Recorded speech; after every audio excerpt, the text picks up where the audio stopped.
लोगों का स्वागत है। आज अखिल भारतीय कांग्रेस कमेटी एक बेहद संवेदनशील और मार्मिक विषय को लेकर आपके बीच उपस्थित हुई है। इस कहानी का कथानक कुछ इस प्रकार है कि ये कहानी है अंग्रेजी के शब्द सफर और अरेबिक वर्ड सफर के बीच की। ये कहानी है यात्रा और यातना के बीच की। आपको याद होगा कि इस देश का अन्नदाता भाग्य विधाता किसान जो कृषि के क्रूर काले कानून के खिलाफ 378 डेज तक दिल्ली के दरवाजे पर सरकार को दस्तक देता रहा।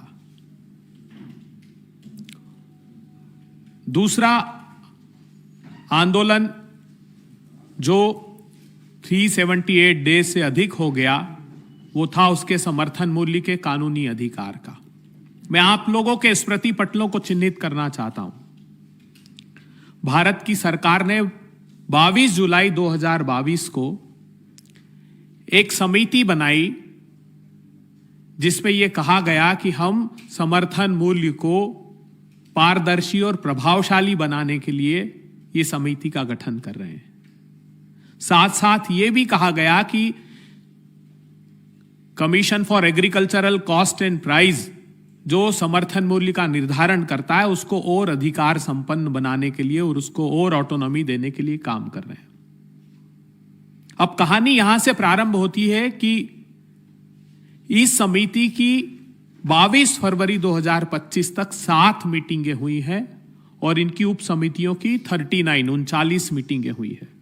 22 फरवरी को देश के कृषि मंत्री भोपाल से दिल्ली के लिए एक विमान में उड़ान भरते हैं और देश के कृषि मंत्री ये पाते हैं कि उनकी जो कुर्सी है बैठने के लिए उस विमान में उस पर वो असहज महसूस कर रहे हैं। उस कुर्सी पर बैठने में वो कठिनाई महसूस कर रहे हैं। तो एक तरफ उनका भोपाल से दिल्ली तक का जो सफर है 1 घंटे की यात्रा में उनको कष्टदायी लगता है और वो सोशल मीडिया पर अपनी उस पीड़ा को लेकर कोहराम मचा देते हैं। दूसरी तरफ कहानी उन किसानों की है जो सफर कर रहे हैं बीते 10 साल से। बीते 10 साल से वो यातनाएं भोग रहे हैं, बीते 1 दशक से यातनाएं भोग रहे हैं और 1 घंटे की यात्रा में उस पीड़ा को सहन नहीं कर पाते देश के कृषि मंत्री। वो यातनाएं क्या भोग रहे हैं? 10 सालों की यातना में जैसे ही किसान विरोधी नरेंद्र मोदी सरकार सत्ता में आती है तो सबसे पहला काम करती है किसानों के बोनस बंद करने का। मई में सरकार बनती है और जून में आदेश जारी करती है कि 150 रुपए का बोनस अगर धान और गेहूं पर किसी प्रांत की सरकार ने दिया तो हम समर्थन मूल्य पर उसकी खरीदी को बंद कर देंगे। दूसरा निर्णय लेती एक के बाद एक 3 अध्यादेश लेकर आती है। भूमि का अधिकार जो भट्टा परसोल से राहुल गांधी जी ने लड़ाई प्रारंभ करके 1 सदी के बाद किसानों को अधिकार संपन्न किया था, उसको एक के बाद एक 3 अध्यादेश लाकर छीनने का क्रम प्रारंभ करती है। तीसरी प्रताड़ना और पीड़ा किसानों को दी जाती है कि सर्वोच्च अदालत में एक शपथ पत्र मोदी सरकार देती है और कहती है कि हम किसानों को लागत का 50% ऊपर समर्थन मूल्य नहीं दे सकते, नहीं तो बाजार डिस्टॉर्ट हो जाएगा। फिर प्रधानमंत्री जी 2016 खरीफ में मध्य प्रदेश के सीहोर में घोषणा करते हैं कि विश्व की सबसे बड़ी अच्छी फसल बीमा योजना लेकर आ रहा हूं, जिसका हश्र यह होता है कि उनके खुद के गुजरात प्रांत सहित 6 प्रांत को योजना को बंद करते हैं और 63,000 करोड़ रुपए निजी कंपनियां किसानों के हक का लूट लेती है। फिर प्रधानमंत्री जी कृषि के क्रूर काले कानून लेकर आते हैं। फिर कहते हैं कि आमदनी 2 गुना कर दूंगा 22 तक। तो तो उसका हश्र ये होता है कि किसानों की आमदनी एनएसएसओ बताता है कि 27 रुपए प्रतिदिन रह गई। आज जो पीड़ा की बात मैं कर रहा हूं वो बात है समर्थन मूल्य के कानूनी अधिकार की। दुर्भाग्य है इस देश का कि इस देश के कृषि मंत्री और भारतीय जनता पार्टी की केंद्र की सरकार के मंत्री 22 फरवरी को जब हरियाणा में मीटिंग करते हैं तो ये कहते हैं कि अभी पर्याप्त प्रमाण नहीं है, हमको और डेटा दीजिए, हमको और प्रमाण दीजिए, हम एक्सपर्ट से बात करेंगे, जैसा मीडिया में ये समाचार आया है। इस देश की सत्ता को किस बात के और प्रमाण चाहिए? क्या किसान मुहैया कराएंगे? Commission for agricultural cost and price आपका, कृषि मंत्रालय आपका, सारे डेटा उपभोक्ता मामलों के मंत्रालय से लेकर कृषि मामले के मंत्रालय से लेकर सीएसीपी तक सब आपके पास है। तो कांग्रेस पार्टी ने निर्णय लिया कि जो प्रतिबद्धता राहुल गांधी जी ने प्रदर्शित की थी कि इसी सरकार में हम समर्थन मूल्य का कानूनी अधिकार दिलाकर रहेंगे, तो हम भारत की सरकार को उन्हीं के पास जो विद्यमान है वो प्रमाण आज उनके सम्मुख प्रस्तुत करते हैं। पहला बड़ा प्रमाण, कृषि मंत्री जी, कम से कम अच्छा होता कि आप parliamentary standing committee on agriculture की जो अभी दिसंबर 2024 में 17 दिसंबर 2024 को रिपोर्ट सदन में रखी गई उसको देख लेते। अच्छा होता कि 13 नवंबर की जो मीटिंग की थी उस कमेटी ने उसका सार पढ़ लेते। उस मीटिंग, उस parliamentary standing committee on agriculture ने साफ अपनी रिपोर्ट में लिख दिया है कि किसानों को लीगल गारंटी दिए बिना उनकी आमदनी का समाधान नहीं हो सकता। इतना ही नहीं, उस कमेटी ने यह भी कहा कि आप जो फसलें खरीदते हो, वैसे तो 22 फसलों पर आप घोषित करते हो कि हम 22 फसलों का प्रोक्योरमेंट करते हैं, समर्थन मूल्य देते हैं, लेकिन 0.05% उस 100% में से फसलें खरीदते हैं। उन्होंने कई सारे उदाहरण दिए। मैं आपको 2023-24 का एक उदाहरण देना चाहता हूं। गेहूं का उत्पादन हुआ 1129 लाख टन, देश की सरकार ने खरीदा 23.2%, अर्थात 262 लाख टन। जौ का उत्पादन हुआ 16.53 लाख टन, मोदी सरकार ने खरीदा 0। चने का उत्पादन हुआ 115 लाख टन, मोदी सरकार ने 0.43 लाख टन अर्थात 0.37% खरीदा। मसूर 17.54 लाख टन, एमएसपी पर फसल खरीदी गई 2.47 लाख टन अर्थात 14.08%। सरसों 131 लाख टन का उत्पादन हुआ, मोदी सरकार ने खरीदी 12 लाख टन अर्थात 9%। कुसुम 0.51 लाख टन, मोदी सरकार ने खरीदा 0, अर्थात ज्यादातर फसलें मोदी सरकार खरीदती नहीं। और उस कमेटी की फाइंडिंग्स में यह भी पाया गया कि वो अलग अलग स्थानों पर उन्होंने सर्वे भी किया, तो उसमें यह पाया गया कि अलग अलग प्रांतों में लागत मूल्य अलग अलग है। कहीं चने का, कहीं गेहूं का, ये लागत मूल्य अलग अलग है, मगर commission for agricultural cost and price एक ही समर्थन मूल्य घोषित कर रहा है और वो भी अपर्याप्त। और ये बात सिर्फ कमेटी नहीं कह रही, ये बात खुद सीएसीपी भी मानता है। उदाहरण के तौर पर महाराष्ट्र में जैसे 2425 रुपए गेहूं का समर्थन मूल्य है, भारतीय जनता पार्टी के महाराष्ट्र प्रांत ने कहा कि हमारे यहां लागत इतनी है कि हमको 4,461 रुपए समर्थन मूल्य गेहूं का दीजिए। झारखंड ने मांगा 2855 रुपए और मोदी जी आपके स्वयं के प्रांत गुजरात ने मांगा 4,050 रुपए। इसी प्रकार चने का 7,119 रुपए महाराष्ट्र ने मांगा, आंध्र प्रदेश ने 8,341 रुपए मांगा, आपके प्रांत गुजरात ने 7,050 रुपए मांगा। इसका आशय यह है कि आपकी प्रांत की सरकारों का भी आप दमन कर रहे हैं। अगर वो कह रही है कि हमारे यहां लागत अधिक है और समर्थन मूल्य पर्याप्त घोषित नहीं किया जाता, तब भी मोदी सरकार उसका संज्ञान लेने को तैयार नहीं है। इतना ही नहीं,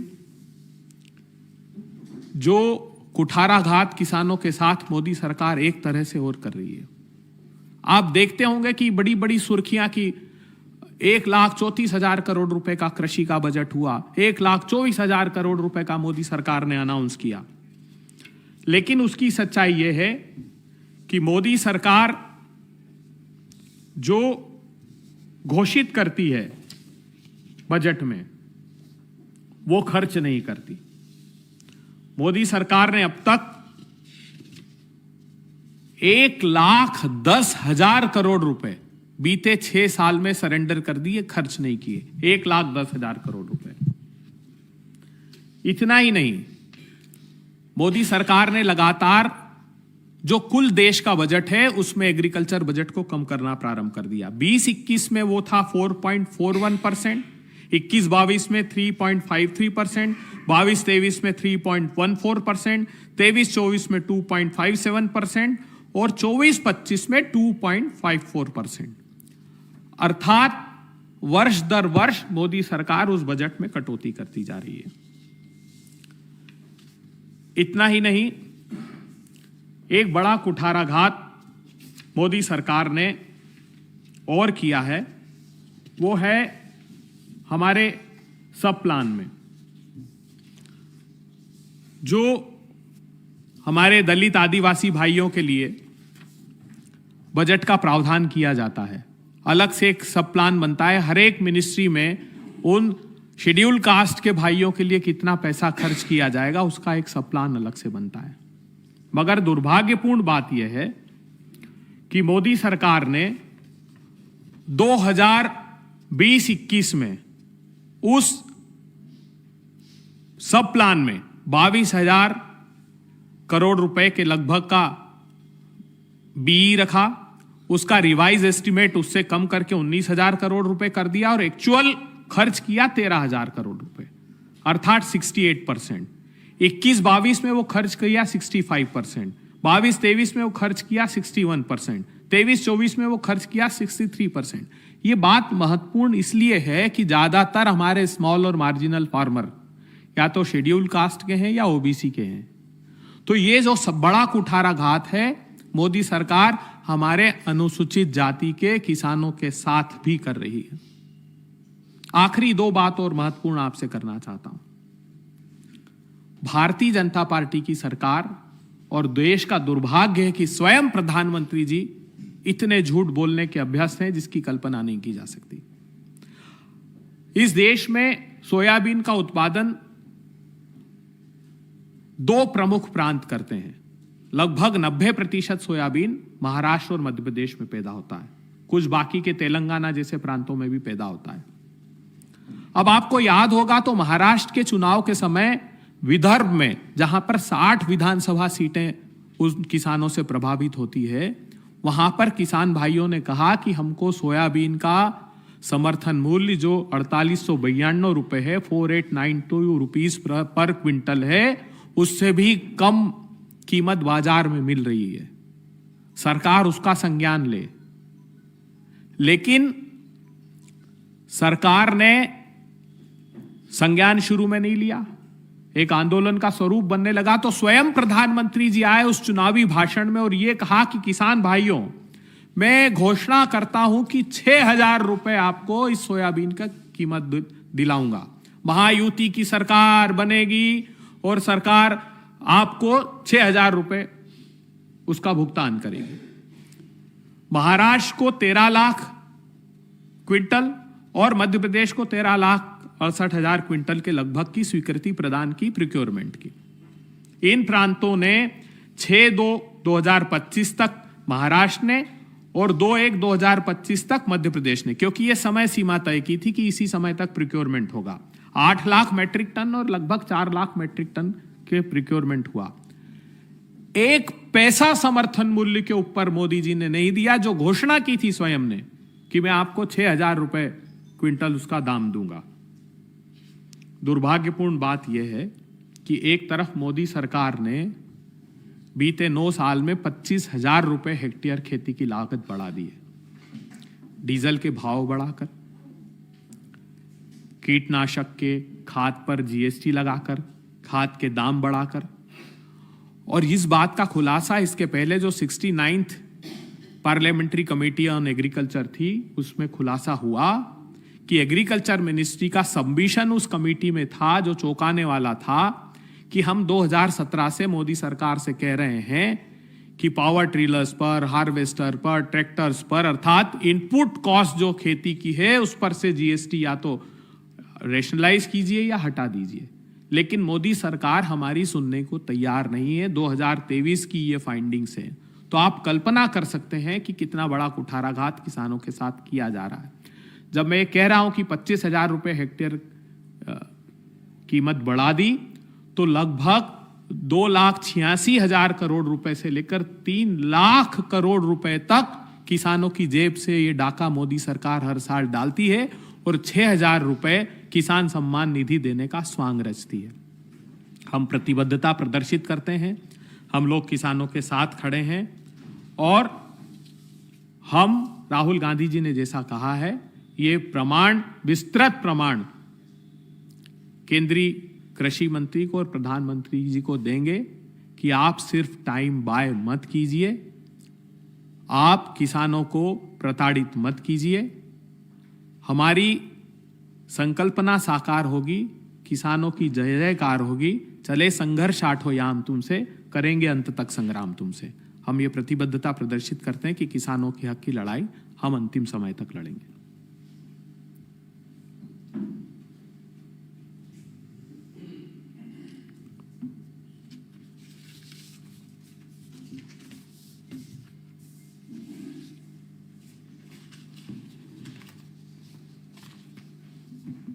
कोई सवाल अगर आपके हो, नहीं तो थैंक यू।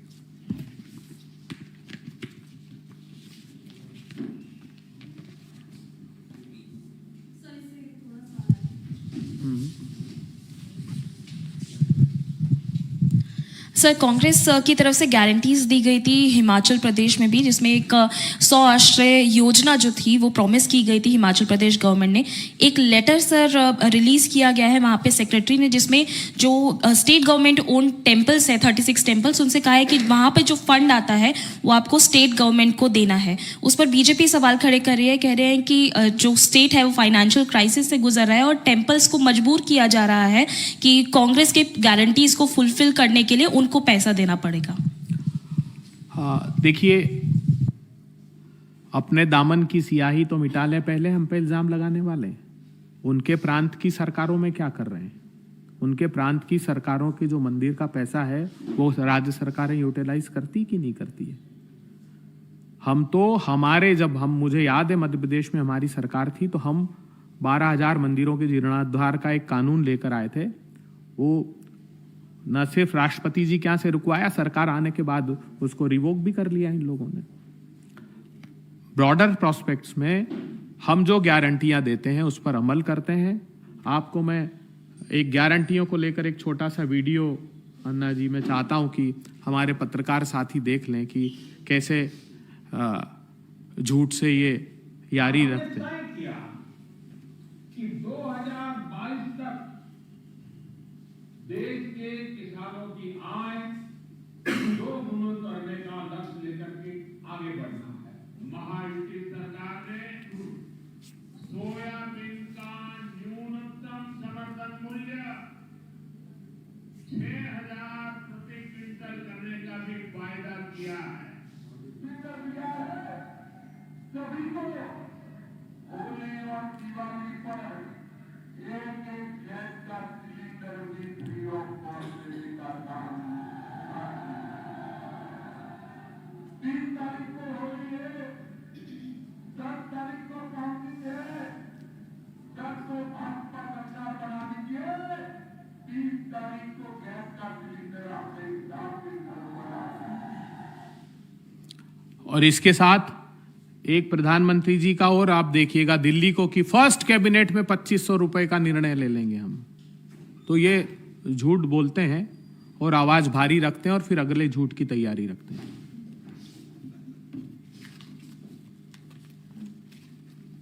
ठीक, धन्यवाद।